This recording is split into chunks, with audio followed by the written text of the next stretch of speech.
ও এবার প্রতিদিন আসবে, দেখো তুমি, আমি বললাম আমাকে।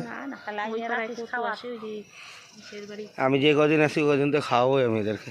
হ্যাঁ, কলা নিয়ে আসিস, চিনি চাম্পা কলার দাম কম আছে। ভুট্টা, মধু, এই যে এগুলো সব ডেঙ্গু বাজার চা বাগান থেকে আসছে জানো। একটা গোটা ভুট্টা খাইয়ে ফেললো কিন্তু। এই যে এখান থেকে উঠা, এখানে দেখ ভালো। এমন সময় স্নানে যাব আর এই সময় ভিডিও।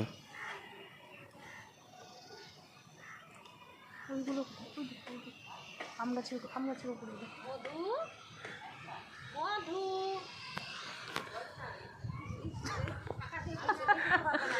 কেমন পাচ্ছি তুমি।